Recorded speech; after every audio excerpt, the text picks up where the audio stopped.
eu consegui tirar aqui pelo menos 10 pontos, 10 lições do nosso estudo de hoje. E essas lições, elas são lições que algumas a gente já conhece. Mas, para começar, eu gostaria de levar em conta o milagre que aconteceu, né? O milagre à porta do templo. Esse milagre de um homem com 40 anos de idade, que nasceu coxo, nasceu aleijado, e que ouviu falar de Jesus. E ao ouvir falar de Jesus, ele teve a esperança de que, se Jesus estava fazendo todos aqueles milagres, poderia fazer o milagre na vida dele também. E aquele homem foi encontrado por Pedro e João na porta do templo pedindo esmolas. E o texto deixa claro o seguinte, que aquele homem de 40 anos, que desejava ser curado, que ouviu falar de Jesus, ele foi levado para o templo na esperança de encontrar Jesus. E a primeira lição que eu trago aqui, e que me chamou a atenção, até porque eu associei a uma meditação que havia visto anteriormente, é que aquele homem foi levado pelos amigos. Os amigos o levaram ao templo. E aqui eu achei interessante essa ideia, esse contexto, ou esse fato de que foram os amigos que levaram aquele homem para o templo. Os amigos o ajudaram. Os amigos o levaram a Cristo, né? Ou tentaram levar a Cristo. E aí eu pensei, eu tenho sido amigo de alguém? Eu tenho levado alguém para Cristo? E os meus amigos me aproximam de Cristo? Os meus amigos me ajudam a estar perto do templo? As minhas amizades são amizades que me levam para perto de Cristo? E as suas amizades, irmãos? O seu ciclo de amizades é um ciclo de amizades que te aproxima de Deus, que te leva para perto de Deus? Ou não são amizades tão boas assim? E você está sendo um amigo que está levando, influenciando os que estão ao seu redor para mais perto de Cristo? Essas perguntas, elas são feitas primeiro para mim mesmo, né? Primeiro para mim mesmo. Né? O que eu posso melhorar em relação a ser amigo dos outros e ser um amigo que leva essas pessoas para mais perto de Deus? E aí o nosso desejo é que cada um de nós sejamos esse amigo que vai ajudar a levar para o templo, que vai ajudar a levar para mais perto de Deus. Não é isso?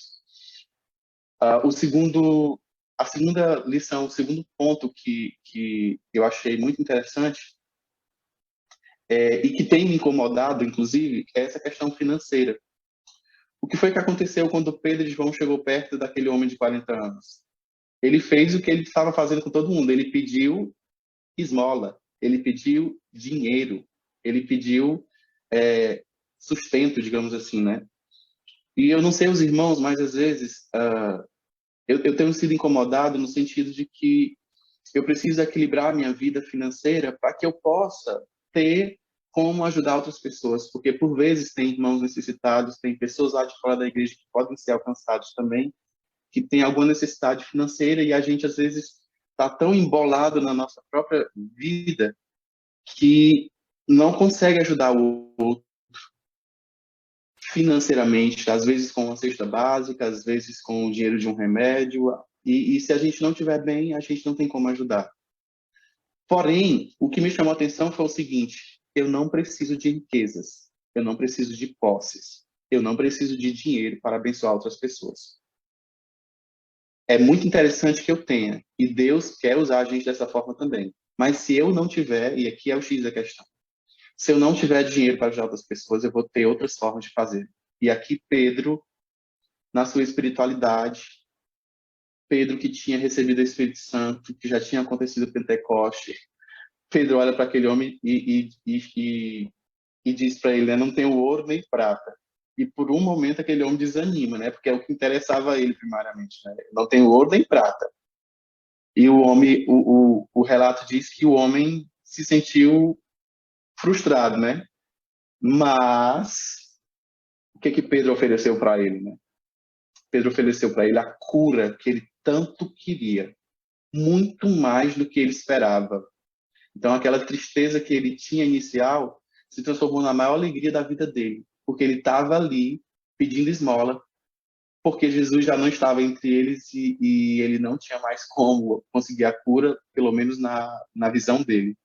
Só que Jesus se manifestou na vida dele através do apóstolo Pedro e fez o milagre que ele tanto queria. Então, irmãos, talvez ainda não possamos curar ninguém, né? Ainda, né? Não possamos curar ninguém.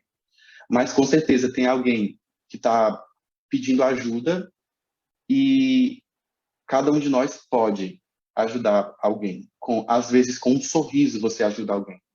Às vezes sentando para escutar a pessoa e dando um conselho. Às vezes sendo amigo da pessoa. Mas, de fato, a lição aqui é: nós não precisamos de dinheiro ou de posses para ajudar os outros. A gente pode ajudar os outros de diversas maneiras e a gente pode escolher fazer isso, né? Quando a gente se submete a Deus, isso é perfeitamente possível. Um terceiro ponto que a gente pode tirar de lição do capítulo de hoje é que a ressurreição de Cristo se tornou motivo de confronto, né? Pedro fez um milagre, o homem testemunhou desse milagre, porque o homem saltou e saiu louvando a Deus, e todo mundo sabia que aquele milagre tinha acontecido, que aquele homem tinha sido curado, que aquele homem estava ali, mas a liderança espiritual, o sinédrio, o sumo sacerdote, os fariseus, os saduceus, vieram persegui-los, porque em pauta estava a ressurreição de Cristo, e aquele era um dos discípulos de Cristo. E ao pensar na ressurreição de Cristo, houve uma possibilidade ali de que o fato de Jesus ter ressuscitado viesse a falar contra o Sinédrio, contra os líderes, contra aquilo que eles mesmos provocaram, que foi a morte de Jesus. E eles queriam silenciar Pedro, eles ameaçaram Pedro e João, eles prenderam Pedro e João, porque Pedro e João estavam reverberando a pregação de Jesus. E aqui eu tenho um ponto para perguntar. Você já parou para pensar na ressurreição de Jesus efetivamente? A ressurreição de Jesus é significativo para você? Você entende o papel da ressurreição de Jesus no plano da salvação? A importância da ressurreição de Jesus? Aqui eu entro num outro ponto que tem a ver com o endurecimento do coração daqueles líderes. Aquele povo sabia de um dos maiores milagres de Jesus, que aponta aqui como sendo o maior milagre de todos, que foi a ressurreição de Lázaro. Lázaro foi ressuscitado por Cristo depois de 4 dias. E todo mundo sabia daquilo, mas os líderes religiosos ainda permaneciam duvidando e não dando espaço para Deus. E aqui tem outra lição importantíssima para nós, principalmente para quem é líder, para quem é pastor, né, digamos assim, de outras ovelhas. A gente corre o risco de ser endurecido mesmo tendo evidências à nossa frente. A gente está vivendo um momento da história em que o Espírito de Profecia diz que a igreja vai ser dividida porque vai ter um grupo que vai estar vivendo um reavivamento e vai ter outro grupo que não vai entender esse reavivamento. E esse grupo que não entende esse reavivamento vai se revoltar contra quem está se reavivando. E quem vai resistir, quem vai estar bem diante da prova vão ser aqueles que estão buscando hoje. E aqui eu acredito que nós sejamos o grupo que representa aqueles que estão buscando. E quem não está aqui não vai entender o glória a Deus do irmãozito, não vai entender o porquê se acorda 3h, 3h30 da manhã para estar aqui, não vai entender como se consegue estar 4 horas da manhã de joelho orando. Quem não está aqui não vai entender. E corre o risco de ter o coração endurecido e passar a ser um perseguidor do povo de Deus. Que nós não sejamos esse grupo, que nós não sejamos esse tipo de cristão distante. Uma outra coisa interessante que a gente precisa entender é que pregar a verdade vai trazer perseguição. Pedro falou destemidamente quando foi questionado. Pedro testemunhou de Jesus e do que tinha acontecido. E ele despertou a acusação, a perseguição e a prisão por parte de quem tinha o poder. Pedro e João só não ficaram presos e quem sabe até foram mortos ali mesmo, porque o milagre aconteceu à plena luz do dia e com a multidão como testemunha. Mas eles passaram a ser perseguidos como Jesus foi perseguido, e eles começaram a ser vítimas do ódio daquele povo. E aqui eu chego no outro ponto importantíssimo que nós temos aqui hoje, que foi a conversão de Pedro, o marco da conversão de Pedro. Me chamou muito a atenção esse ponto, porque a gente acaba olhando para a própria história, né? Para a própria vivência espiritual. Pedro foi um dos primeiros a ser chamados por Jesus. Pedro viveu todo o ministério de Jesus durante os 3 anos e meio que Jesus esteve pregando, fazendo milagre, tudo que Pedro testemunhou da transfiguração. Pedro foi aquele que cortou a orelha daquele que queria pegar Jesus. Pedro era destemido. Pedro reconheceu que Jesus era o Cristo.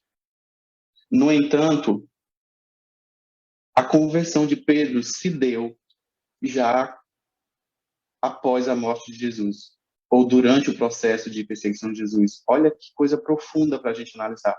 A conversão de Pedro se deu após ele ter traído Jesus e ter negado seu nome. E aqui, em Lucas 22, versículo 31, diz assim, Jesus falando, diz, Simão, Simão, eis que Satanás vos reclamou para vos peneirar como trigo. Eu, porém, roguei por ti, para que a tua fé não desfaleça.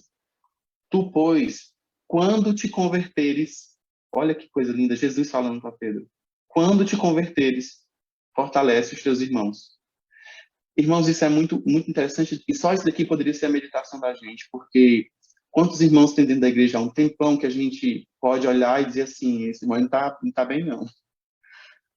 Esse irmão aí não está convertido. A gente quer julgar, né? E achar que não. E às vezes pode ser que não esteja como Pedro.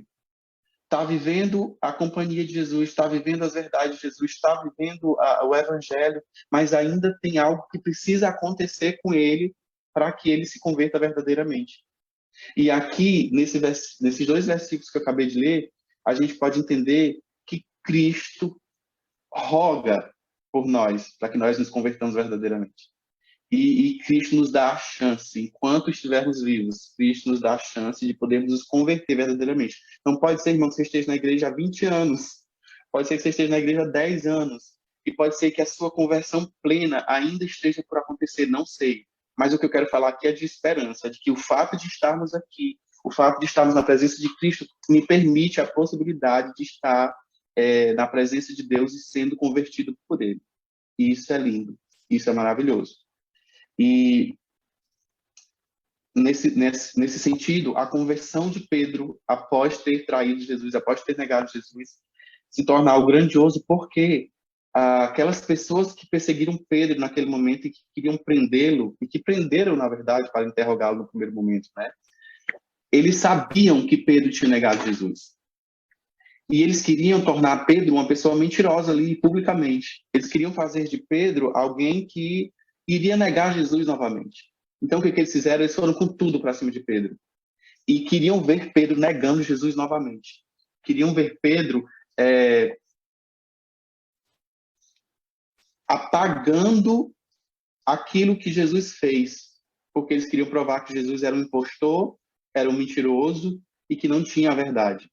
Só que, para a surpresa deles, o que foi que aconteceu? Aquelas mesmas pessoas que testemunharam de Pedro negando Jesus, viram Pedro de forma destemida defendendo Jesus, pregando a ressurreição de Jesus e anunciando que aquele milagre que todos tinham acabado de ver foi, na verdade, a manifestação do poder de Jesus através dele mesmo. Então, a manifestação do poder de Cristo na vida de Pedro e a forma destemida como ele se mostrou foi uma oportunidade de testemunho ao ponto de que aqueles opositores ficaram boquiabertos e não tiveram o que dizer. Porque o testemunho de Pedro, a fala de Pedro, o milagre que Pedro fez e a confirmação verbal dele na frente de todos fez com que eles percebessem que tinha algo diferente com Pedro. E aqui vem um outro ponto muito interessante. Eles perceberam que Pedro esteve com Cristo. Eles tiveram a certeza de que Pedro estava com Jesus. Porque Pedro falava como Jesus. Porque Pedro agiu como Jesus. Pedro fez um milagre como Jesus. E ali eles foram, por um momento, a oposição a Cristo foi cessada pelo poder do testemunho de Pedro. E aqui a gente pode tirar para a nossa vida, né? Se nós estivermos com Jesus, o nosso testemunho com Jesus vai falar mais alto. E vai ter gente que vai se calar. Como olharam para Pedro e disseram que e esperaram que Pedro se acovardasse novamente, porque Pedro havia sido covarde, eles se surpreenderam, porque o Espírito Santo desceu na vida de Pedro, e Pedro agora não era mais um covarde. Pedro era o destemido apóstolo que falava em nome de Jesus. E assim alguém poderá olhar para o Márcio e olhar torto e ter a referência de fraqueza anterior. Mas eles podem ser surpreendidos, porque o Espírito Santo vai estar agindo na vida do Márcio, da Joana, da Maria, da Jaqueline, do Zito, e todos nós podemos, pelo poder do Espírito Santo, mostrar a firmeza e a atuação do próprio Espírito Santo na nossa vida. E isso é lindo, isso é maravilhoso. É o poder de Deus na nossa vida. E daí que um dia nós fracassamos, e daí que um dia nós não conseguimos testemunhar de Cristo. O importante é que hoje o Espírito Santo está agindo na nossa vida e nós podemos ter o poder para testemunhar dele e calar a boca dos inimigos de Cristo e calar a boca daqueles que falam contra o Evangelho. Porque a nossa vida é testemunho, as nossas escolhas são testemunhos e eu não preciso me preocupar, às vezes, nem em falar, mas apenas em viver o Evangelho.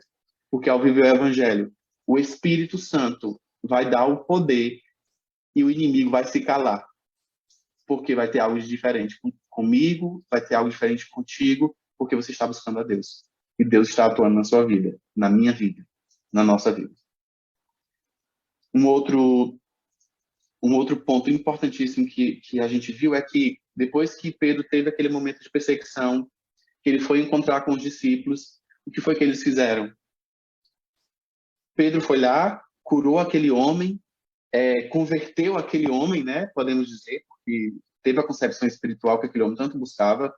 Pedro foi perseguido por causa disso. Pedro enfrentou a oposição e venceu essa oposição através do Espírito Santo e do testemunho dele. Só que Pedro percebeu que viriam posteriores perseguições e ele tomou uma atitude. Que atitude foi essa? Pedro foi até os discípulos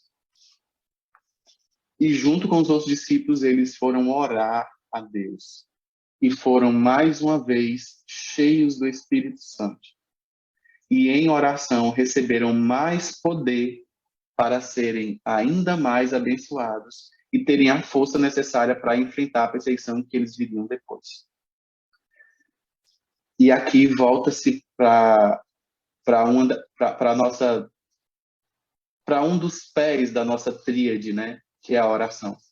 Na oração, Pedro e os discípulos encontraram força para enfrentar os obstáculos, para vencer espiritualmente e para fazer valer a verdade na vida deles, para fazer valer o poder do Evangelho. A oração deu poder e reavivamento para que eles pudessem testemunhar e viver o Evangelho na vida deles e enfrentar as perseguições que viriam. A oração preparou o coração, preparou a vida daqueles discípulos para que eles pudessem testemunhar do amor de Jesus por onde ele fosse e resistir às perseguições que viessem. A oração fez toda a diferença na vida dos discípulos. E a oração precisa fazer diferença na minha e na sua vida.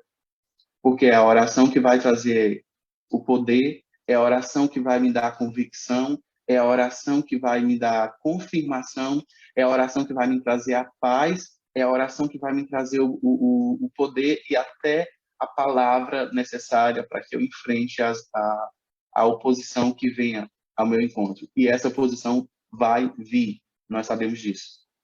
A própria palavra de Deus diz que aqueles que escolhem viver piedosamente em Cristo enfrentarão oposição, enfrentarão perseguição. Então, é na oração que a gente vai encontrar força para permanecer firme, fiel, obediente e dar a razão da nossa fé.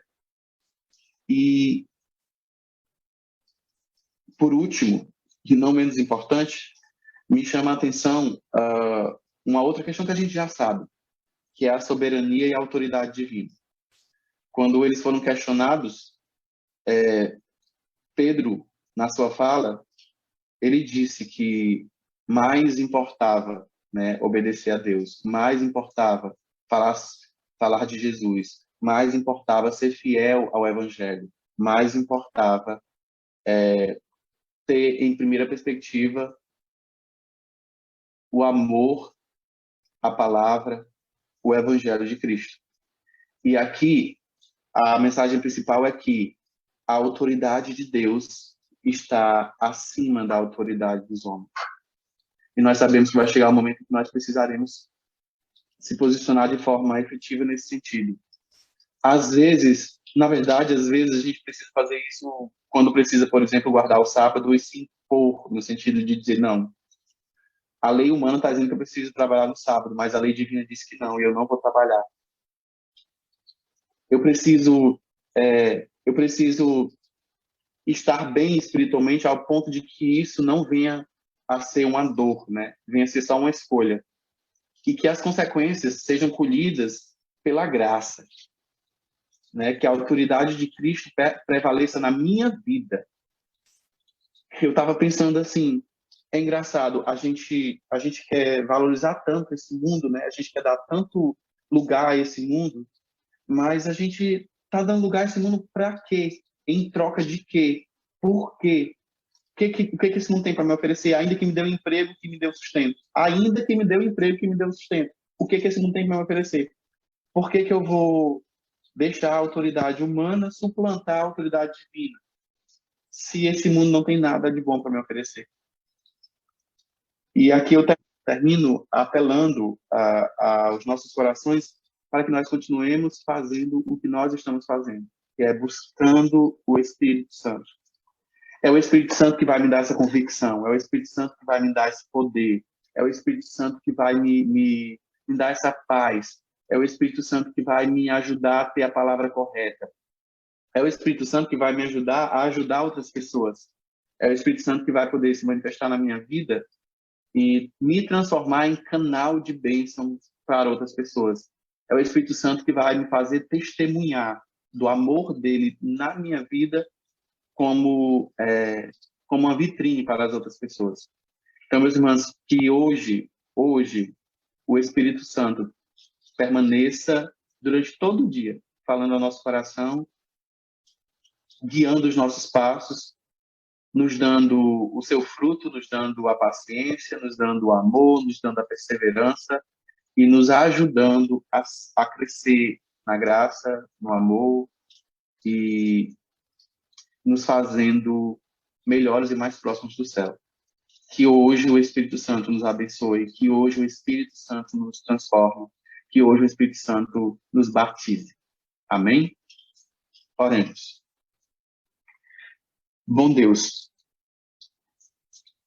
nessa manhã que se renova, nesse novo dia, nós queremos te agradecer. Te agradecer pela oportunidade de juntos te adorarmos, meditarmos na tua palavra, louvarmos o teu nome e entendermos mais uma vez que a única coisa que vale a pena é estarmos na tua presença. Esse mundo não tem nada de bom para nos oferecer. E ainda que as luzes possam brilhar diante de nós, essas luzes não passam de faíscas diante da verdadeira luz que nós temos vinda do trono de Deus. Que nós possamos nos submeter e dar espaço a Ti. Que em meio às nossas lutas, às nossas dificuldades, nós possamos dar espaço, sermos aperfeiçoados na Tua graça e abençoados pela Tua misericórdia e pelo Teu amor. permanece conosco, te pedimos em nome de Jesus. Amém.